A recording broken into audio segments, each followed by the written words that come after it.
Hello, welcome back. Super Ninja Llamas here. Today will be a different kind of video than I usually make, but this is my control review. This game, I had never even heard of it, and then I follow IGN, and I see it's their game of the year, and I was like, well, this is rare, because I keep up with games a lot. I watch IGN and GameSpot pretty consistently, and just, I had never heard of this game, and it was game of the year, so I was kind of shocked. So I had always had it on my radar from that point on, and it was just racking up the awards, and it was nominated for about everything at the Game Awards as well. So I was like, hey, this looks pretty good. And then I saw it was on sale for $23 on the PlayStation Store, and I was like, I literally have to buy this. I have no option. So of course I did. And I'm quarantined at home, so this was a good thing to have to waste some time. And I'm just going to play some gameplay in the background. Hopefully I don't give away too much, but I will tell you there are spoilers in this review because the game has been out since, what, October now? August? Somewhere around there? So, like, if you haven't played it and you're watching reviews at this point, you're going to be spoiled at this one. Sorry about that. But I feel like it'll be a fun one to talk about. So we'll go ahead and jump right into the pros. Easily, the story. The story for this game is phenomenal. I was always interested to see what happened next. I was confused the whole time at the beginning, and then finding out about Polaris, and that was really interesting. And the Ordinary event, I thought it was a really compelling story. And then you throw in pretty much the basis of it all, that you're there for your brother, and like he was kidnapped as a kid. I was like, man, this is just Stranger Things in a game, and this is exactly what I want because I love Stranger Things. The story was phenomenal, and it just always kept me interested, finding out that you were both test subjects, and he was like the control inside the place, and you were like the variable outside, just seeing which one worked better because you were both candidates to be future directors. It was just very interesting, and it always kept me wondering. Like, there was never a time where I was like, okay, next. Like, I always wanted to see what happened, for the story at least. So that is definitely a plus. There's not much about that, and it just kept twisting, and like finally getting to meet your brother at the end, and then it was a really good story. I'm not gonna lie, I enjoyed all of it. Second is the gameplay. This game, I've heard people say it in reviews, and they're right. This game doesn't try and do much. It just perfects the two things that it has, which is the shooting and the telekinesis powers. I don't know, whatever you want to call it. What is it? The energy in this game is what it's called. But it's just great. Like, there's never any need to add more to it. Like, it just works. And that's a good thing about a game. Sometimes games can try and do too much. A lot of, like, RPGs can add way too many variables. This game just knows what it's good at, and it sticks to being good at it. And it worked. Like, the gameplay was always fun. I always enjoyed the combat. There was never a time where I was like, this is just repetitive. And in the gameplay, there was different guns. I didn't know this coming into the game. I thought this was a game where, like, your main thing was the energy. So getting to get different guns was always fun. I bought 4. I don't remember the exact names. I had the Spin, Grip, Shatter, and then the other one I can't remember. It was the one that, what was it called? I really don't remember. But you could charge it up, and it shot like a rocket that kind of exploded twice. That was my favorite part of the game, was that gun at the end. It was just so interesting to use, and I love the aspect of both of them sharing one type of ammo, and it just regenerates as it goes. And it was just a good gameplay. Like, I was never bored of the gameplay. The melee was always an option, but like, it was mainly just shooting and the telekinesis. And it just worked. They didn't overdo it. I enjoyed it. That was a good thing. Next is the graphics and effects. So first of all, I played like the first 2 hours of this game on a regular PS4.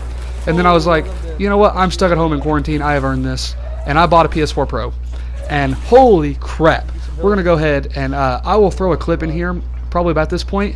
And you can just see how good the special effects are. I've uploaded a video on here just like showing a specific scene of the special effects for this game, because on PS4 Pro this game was beautiful.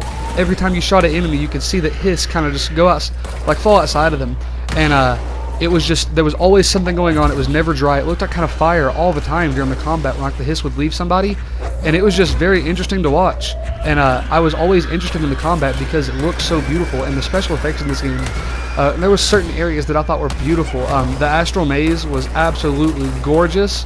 The Black Rock Quarry was gorgeous too. Like, it just had like the sky up there. It was just so interesting. The locations in this game just had a great look, and I thought it was all beautiful. The game in general is just great looking, and somehow it was able to take. It wasn't very. The setting could be dull, but they did very well at spreading out the different areas and making them varied. It was just very interesting, was the graphics. And then the final pro that I'm going to go over is the Astro Maze. This could very well be the best level of any video game I've ever played. It's up there with, like, it's up there with some of the Dark Brotherhood stuff and the Elder Scrolls, the ending of Arkham Knight, that mission. so many Dark Souls fights in that area. This goes right there with it. There's days I'll say this is my favorite video game mission ever.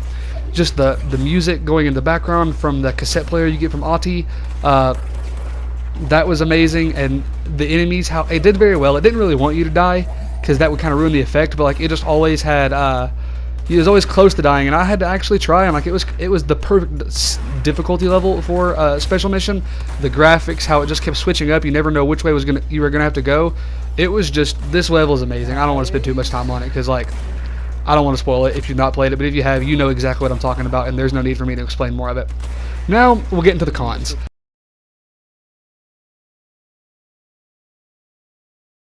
Because I'll admit, there was sometimes I thought this could be one of my favorite games ever, but that was just sometimes. Cons, let me go ahead and tell you. Near the end of this game, it just gets so repetitive. Oh my gosh, it's obvious they were just padding the story. Like, you just kept going to the different areas, and they were like, oh, Dylan's been moved. The projector's been moved. You must go to this area now. Sorry, we moved it. You should run over here and talk to this guy. At the end, it definitely just kept going, and I feel like the game wasn't very long, and it didn't need to be. I have no complaints about short games. Like, some people dislike that. I'm not one of those people. I feel like this game was the perfect length, but they just did too much to make it to that length. They didn't try and add anything special in some of these areas. Like, it was just keep going and going and going. And look over here. Oh, he's been moved. Sorry, Dylan's this place now. Oh, he's gone again. Darling's not here anymore. It just, I don't know. If it just kept going, I feel like, and it was just padding the length of the game, what it didn't really need to be. And it was obvious they were trying to rush some parts of this game, in my opinion. We'll go ahead and say the next fight is, I didn't think that was enough. Our next con is there was not enough boss fights. I thought some of these boss fights were amazing. Like, I know, now before you comment if you played the game, I know that there are a bunch in the side quests, there's a lot of bosses, but for the main story, there was only pretty much one, and it was just, what was his name? I can't even remember. The guy who was head of security, you fought him. That was a really good boss fight, and I like those type of fights.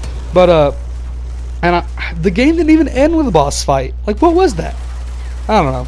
There was just not enough boss fights in the game. As a Dark Souls and Bloodborne player, I love those big fights. They're pretty much the reason that I play. They're pretty much the reason I play those other games. It's because big boss fights are amazing, and there was just not enough of them in this game, in my opinion. And then we'll go on to the next one. I thought the healing system was not very good. The system of you have to kill an enemy and pick up their health, because then sometimes you're low on health and you've already killed all the enemies, and it's just one big guy left, and then you don't really have health and you're in a bad spot. And I feel like the healing and boss fights go together. That's why there wasn't any Bloodborne Dark Souls-esque boss fights, because you can't have just one big enemy, because then there's not a way to heal, if that makes sense. You need to have all these bigger fights with people around it, so then you have a way to heal, if I explain that well. Because if you just do these big one-on-one boss fights like you have in some games, then there's no way to get healing items from these people, because no one's there to die, if you know what I mean. So those 2 points go together.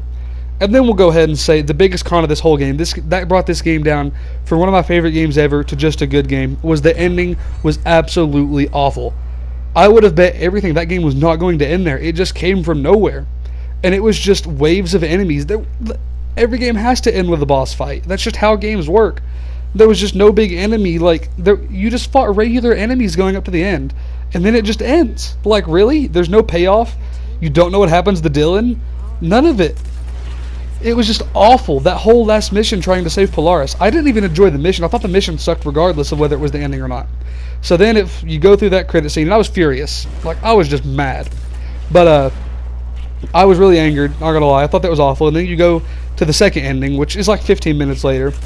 But I feel like the game developers didn't really think this through, because the second ending is okay. It's nothing special. I still think it's below average. But then I was still furious about the first ending.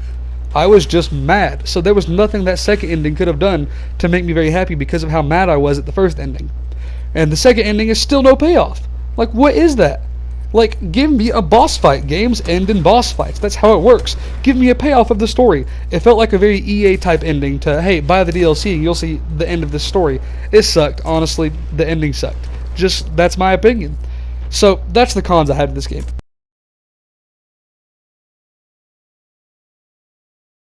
Overall, this game is phenomenal.